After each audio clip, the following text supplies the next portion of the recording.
నేను Suryakumari. I'm working as head of the department for chemical engineering. యాక్చువల్‌గా ఈ సంవత్సరం మాది కోర్స్ పెట్టి 50 ఇయర్స్ అవుతుంది. ఈ కాలేజ్ పెట్టి 70 ఇయర్స్ అవుతుంది. సో, ఇంత ఓల్డ్ ఇన్‌స్టిట్యూట్‌లో ఆహ్, ఇది డిప్లొమా అంటే ఓన్లీ స్కిల్ అనుకుంటున్నారు. But this is academy also. Diploma పిల్లలకి ఉన్న syllabus AICTE syllabus. There is academic angle చూడట్లేదు. సో, వీళ్ళకి ఈ క్వాలిఫికేషన్ అనేది 3 ఇయర్స్‌లో వీళ్ళకి ఈక్వలెంట్ టు బీటెక్ నాలెడ్జ్ కూడా నేర్పిస్తున్నాం. సో, దీన్ని ఒక స్కిల్‌గానే కన్సిడర్ చేయకుండా వీళ్ళు 1 ఇయర్ ట్రైనింగ్‌లో వీళ్ళకున్న ఎక్స్‌పీరియన్స్‌ని ఎన్హాన్స్ చేయడానికి మీరు స్కిల్ ప్రోగ్రామ్ ఇవ్వచ్చు. కానీ దీన్ని ఎడ్యుకేషన్ డిపార్ట్మెంట్‌గా కన్సిడర్ చేయాలి. This should not go to labour department. That is my main this. ఇప్పుడు వీళ్ళు స్కిల్ యాక్విజిషన్ అంటున్నారు. మొత్తం ఏఐతో ఈ ఇంజనీర్ల డిపార్ట్మెంట్ అనేది రీప్లేస్ అవుతుందని వీళ్ళు చెప్తున్నారు. అందుకని స్కిల్ అవసరం అంటున్నారు. కానీ మేమేమంటున్నామంటే ఈ మిడిల్ వేర్ మేనేజ్మెంట్ అనేది సూపర్విజన్ అనేది ఏఐ చెయ్యదు. మరి ఏఐతో దీన్ని ఎలా రీప్లేస్ చేస్తారు మొదటిది. సో ఏఐ వచ్చింది కాబట్టి వీళ్ళందరినీ స్కిల్ వైపు తీసుకెళ్తామంటున్నారు. బ్లూ కాలర్ జాబ్ క్రియేట్ చేస్తామంటున్నారు. ఈ డౌన్ ట్రోడెన్ పీపుల్ ఎప్పటికీ బ్లూ కాలర్లోనే ఉండాలా? వైట్ కాలర్ జాబులు ఎవరు చేయగలరు? ఇంజనీర్లు చేయాలి. ఇంజనీర్లు అంటే మళ్ళీ ఎవరు? శ్రీ చైతన్య నారాయణ చదివి ఇంజనీర్ చదువులు చదువుకొని వాళ్ళు మాత్రం మళ్ళీ అంటే white collared people become again and again white collared people. Downtrodden people will continuously become only blue collared jobs. ఇది ఎంతవరకు సమంజసము? తర్వాత స్కిల్ కావాలంటున్నారు. Actually diploma already embedded with skill acquisition course that is for 6 months. Industrial training అని ఒక 6 months మేము industrial ఎక్స్పోజర్కి పంపిస్తాం. మిగతా రాష్ట్రాల్లో ఫెయిల్ అయింది ఈ స్కీమ్ అనేది. ఫెయిల్ అయినప్పుడు తెలంగాణ రాష్ట్రంలో ఈ స్కీమ్ అమలు చేయాలని ఎందుకు అనుకుంటుంది? ఇంకా అది గవర్నమెంటే చెప్పాలి మేడం. ఎందుకు అమలు చేయాలనుకుంటున్నారని మేము అదే దాదాపు పాలిటెక్నిక్ కాలేజ్ చాలా ల్యాండ్స్ ఉన్నాయి. అవి ఏమైనా ప్రైవేట్ పరం చేయాలన్న ఆలోచన ఏమైనా ఉంటుందంటారా? అంటే ఉండొచ్చు, అది హిడెన్ ఎజెండా అయ్యి ఉండొచ్చు. దాన్ని మనం చెప్పకూడదు. మన అవసరం ఏంటి? ఇప్పుడు ఈ డిప్లొమా ఈ శక్తిలో కలపకూడదు. శక్తిలో కలపటం వల్ల వీళ్ళంతా స్టూడెంట్స్ బ్లూ కాలర్ జాబ్స్గా తయారు చేస్తారు. ఎందుకంటే ఇవన్నీ కూడా టైలర్ మేడ్ కోర్సులు. నిన్న మేము ఒక పీపీటీ ప్రజెంటేషన్కి పిలిస్తే వెళ్ళాం. మినిస్టర్ వివేక్ గారు పిలిస్తే. సో ఉన్నారా దాంట్లో? మా వాళ్ళు ఉన్నారు. ఆ ప్రజెంటేషన్లో ఏమని చెప్తున్నారు? స్కిల్ నేర్పిస్తామంటే మేము ఒకసారి గట్టిగా అడిగాం, అసలు స్కిల్ అంటే ఏంటి? మేము ఆల్రెడీ ఇండస్ట్రియల్ ఎక్స్పోజర్ ఇస్తున్నాం కదా 6 months కోర్సు ద్వారా. అంటే 3 years డిప్లొమాలో ఒక కంప్లీట్ సెమిస్టర్ మనం ఇండస్ట్రియల్ ట్రైనింగ్కి పంపిస్తున్నాం. అంటే అక్కడ స్కిల్ యాక్విజిషన్ అయినట్టే కదా. అయినా ఇంకా స్కిల్ కావాలంటున్నారంటే అసలు ఏంటి స్కిల్ అని మేము గట్టిగా అడిగితే అందులో ఒక వ్యక్తి డెంటింగ్ అండ్ పెయింటింగ్ అని చెప్పారండి. Actually it is a technological education, it is not a skill oriented. అంటే మా పిల్లలు డెంటింగ్ అండ్ పెయింటింగ్ వేసుకుంటారా? ఒక మిడిల్ వేర్ మేనేజ్మెంట్ చేయాల్సిన డిప్లొమా స్టూడెంట్స్ ఇప్పుడు మా శ్రీరామ్ సార్ చూడండి, ఆయన ఒక వైట్ కలర్ జాబ్కి ఎలా వచ్చారు? డిప్లొమా కంప్లీట్ చేశారు, తర్వాత బీటెక్ కంప్లీట్ చేశారు. జాబ్ మాత్రం డిప్లొమా మీద హెచ్ఏఎల్లో ఇంకా వైడ్ వెరైటీస్ ఆఫ్ పిఎస్సిస్లో జాబ్ కొట్టారు. తర్వాత ఇంజనీరింగ్ డిగ్రీ మీద ఈ వైట్ కలర్ జాబ్ కొట్టారు. ఇప్పుడు ఈ పిల్లలు స్కిల్కి వెళ్తే ఇంకెక్కడ ఏఐసిటీ, ఇంకెక్కడ వైట్ కలర్ జాబ్స్? అంటే పిల్లలు అక్కడితో ఎడ్యుకేషన్ ఆఫ్ చేసి వాళ్ళు అదే జాబ్లో సెటిల్ అవ్వాలి. ఎట్లా ఇదైతే శక్తి స్కీమ్ తీసుకురావడం వల్ల ఈ పాలిటెక్నిక్ కోర్స్ లాగే చూస్తున్నారా? ఇంకా అది పాలిటెక్నిక్ కోర్స్ అవ్వదు మేడం, స్కిల్ ఓరియంటెడ్ అవుతుంది. అంటే మేము ఇక్కడ స్కిల్ పీపుల్ని అవమానించడం మా ఉద్దేశం కాదు. నిజంగా గవర్నమెంట్కు అన్ఎంప్లాయిడ్ యూత్ మీద అంత ప్రేమే ఉంటే చాలామంది 10th ఇంటర్ డ్రాప్ అవుట్స్ ఉంటారు కదా. మన తెలంగాణ యూత్లో చాలామంది ఉన్నారు అట్లా డ్రాప్ అవుట్స్. వాళ్ళందరినీ తీసుకొచ్చి స్కిల్ నేర్పించి ఉద్యోగాలు ఎందుకు క్రియేట్ చేయకూడదు? Already well organised well structured diploma వాళ్ళనే ఎందుకు తీసుకెళ్ళాలి? ఒక వైట్ కాలర్ జాబ్ వెళ్ళాల్సిన పిల్లల్ని నువ్వు కిందికి దించి బ్లూ కాలర్ జాబ్ చేసుకోమని వీళ్ళని ఎందుకు సతాయించటం? ఇంత యూత్ ఉన్నారు కదా అన్ఎంప్లాయిడ్ యూత్, వాళ్ళకి ఎందుకు ఇవ్వకూడదు? మేడం ఒకటి చెప్పండి, ఈ మధ్య ఒక నివేదిక రావడం జరిగింది.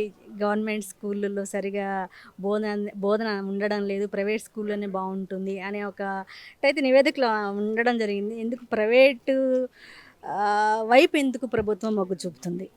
అయితే మేడం మిగతా డిపార్ట్మెంట్స్ గురించి నేను మాట్లాడదలుచుకోలేదు. అది స్కూల్ కానీ ఇంటర్ కానీ ఇంకొకటైనా. మేము మా పాలిటెక్నిక్ గురించి మాట్లాడదలుచుకున్నా. ఇందులో మా అడ్మిషన్స్ 95% అడ్మిషన్స్ ఉన్నాయి మేడం.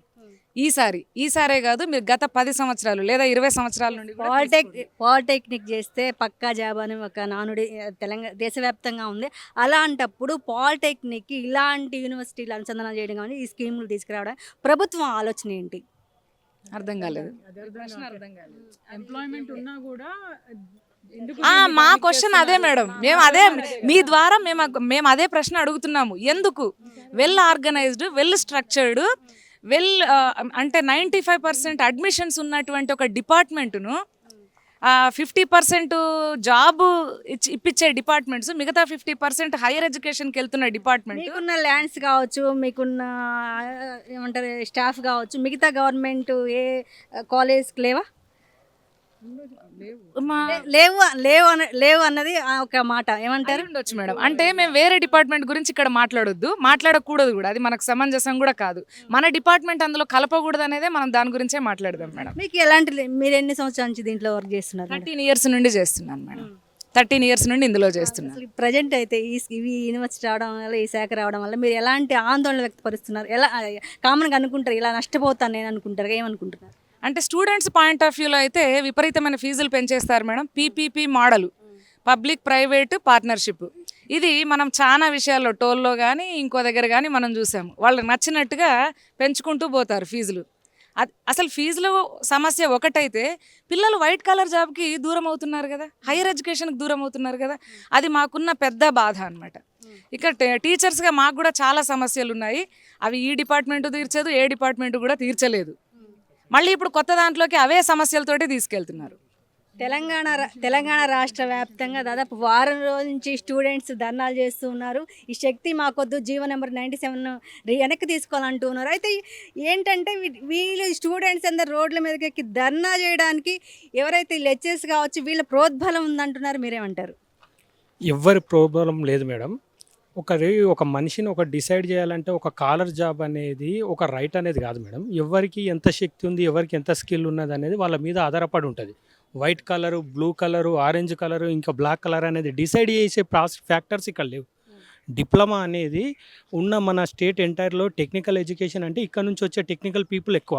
ఈరోజు మీరు అన్ని ఇంజనీరింగ్ డిపార్ట్మెంట్లో చూసుకుంటే సిఈ స్థాయి నుంచి ఎస్ఈఈ స్థాయి most of the members diploma నుంచి వచ్చిన వాళ్ళే. ఈరోజు మీరు పూర్వ విద్యార్థులను కనుక్కుంటే కూడా ఈరోజు మనకు ఐఐటి హైదరాబాద్ ఇంకా సమ్వేర్ అక్కడ చూస్తే మన డిప్లొమా స్టూడెంట్స్ నుంచి వెళ్ళిన వాళ్ళే ఉన్నారు. ఇక్కడ ఏమవుతుందంటే దీన్ని తగ్గించడం కోసం దీని వెనకాల ఎవరు ఉన్నారు అనే ప్రోద్బలం చెప్పడం అనేది తప్పు. ఇది పేద బడుగు వర్గాల నుంచి చేస్తున్న అత్యున్నతమైన కోర్సులు ఇవి. ఇక్కడ స్కిల్తో సంబంధం లేదు మేడం. ఇప్పుడు స్కిల్ అనేది వారం రోజుల్లో కూడా నేర్పించచ్చు. ఇప్పుడున్న ఏ టెక్నాలజీకి అంతగానం అవసరం లేదు. ఇప్పుడు మేమేమంటున్నామంటే ఈ స్కిల్ యూనివర్సిటీలో గవర్నమెంట్ను పెట్టమంటున్నాం. స్కిల్ యూనివర్సిటీ ఇప్పుడు మన రాష్ట్ర ముఖ్యమంత్రి వర్యులు తెలంగాణ మోడల్ స్కూల్ అని స్థాపించారు. అట్లా తెలంగాణ యూనివర్సిటీ ఇంటర్నేషనల్ యూనివర్సిటీ అని పెట్టండి. మేము యాక్సెప్ట్ చేస్తాం, మేము వర్క్ చేస్తాం. ఇది ఒక పబ్లిక్ అంటే ప్రైవేట్ పార్ట్నర్షిప్ అంటే ఇది ఒక అండర్స్టాండింగ్. ఈ అండర్స్టాండింగ్లో ప్రైవేట్ అంటే వాళ్ళకు నచ్చినట్టు రూల్స్ అనేది ఫ్రేమ్ చేసుకుంటారు. అందులో మెయిన్ ఏంటంటే ఫీజెస్. ఇక్కడ వచ్చే పిల్లలు ఏంది మీరు ఒకసారి గమనిస్తే, నేను కూడా డిప్లొమా స్టూడెంట్నే. అంటే ఇక్కడ మీకు ఈ విషయం మీరు కూడా డిప్లొమా చేసి జాబ్ కొట్టారా? ఎస్ మేడం, డిప్లొమా స్టూడెంట్నే. నేను ఈ డిప్లొమా నుంచే ఇక్కడికి వచ్చాను. నేను సిరిసిల్ల పాలిటెక్నిక్లో చేశాను 2003 to 2006. అంటే నేను ఎందుకు చెప్తున్నానంటే ఇక్కడ మీకు ఫీజు స్ట్రక్చర్ అనేది చాలా తక్కువగా ఉంటుంది గవర్నమెంట్లో. కానీ వేరే ప్రైవేట్లో మీకు ఎక్కడ అయితే వాళ్ళకు నచ్చినట్టు పెంచుకోవచ్చు. అంటే మనకు ఒక స్టూడెంట్ లైఫ్లో ఒక చదువు చదవాలంటే ఈ స్థాయి వాళ్ళే చదవాలి అనేది నిర్ణయం తీసుకోవద్దు. అందరికీ చదువు అనేది ఫ్రీ ఉండాలి. ఇప్పుడు గవర్నమెంట్లో హెల్త్ అనేది ఎడ్యుకేషన్ అనేది గవర్నమెంట్ ప్రొవైడ్ చేయాలనేది మనకు రాజ్యాంగబద్ధంగా కూడా ఎడ్యుకేషన్ యాక్ట్ చట్టంలో ఉంది. కానీ మనం యాక్ట్ చట్టం గురించి కాదు, ఉన్నదాన్ని మనము తీసేయడం అనేది ఎంతవరకు కరెక్ట్ అనేది గవర్నమెంట్ని మేము ఆలోచిస్తున్నాము.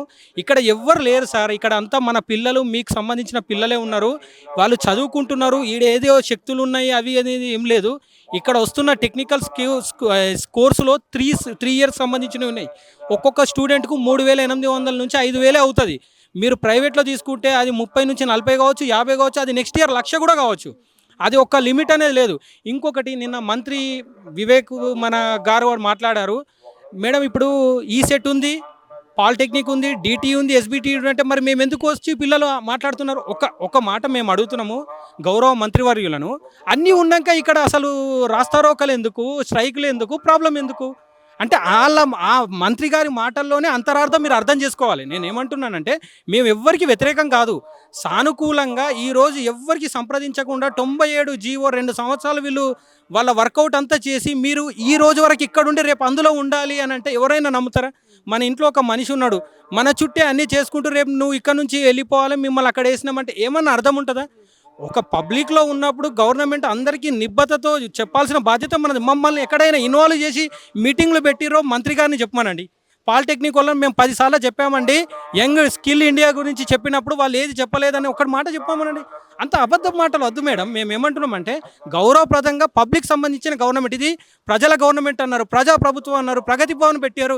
మేము ఓపెన్గా వచ్చి మా పిటిషన్లు ఇస్తున్నాము. ఇంత ఇచ్చిన పిటిషన్ కూడా మీరు సాల్వ్ చేయకుండా ఇవాళ డిస్టిక్ మండల లెవెల్ ప్రగతి భవన్లు వచ్చినాయి, మండలంలోనే సాల్వ్ చేస్తూ అంటారు. మేము ఇంతమంది ఇన్ని రకాలుగా ఇబ్బంది పడుతారు. చిన్న తరగతి పిల్లలను చదువుకోవడానికి అత్యున్నత స్థాయి వరకు వెళ్ళే వాళ్ళని అద్దుకుంటారు. దీని వెనకాల ఎవరున్నారు? మా వెనకాలే ఉన్నారని కాదు, మీ వెనకాల ఎవరున్నారు, మీరు ఎవరు సైడ్ భాగస్వామ్యంగా ఉన్నారో చెప్పాలని నేను మీ ద్వారా విన్నపం చేస్తున్నాను.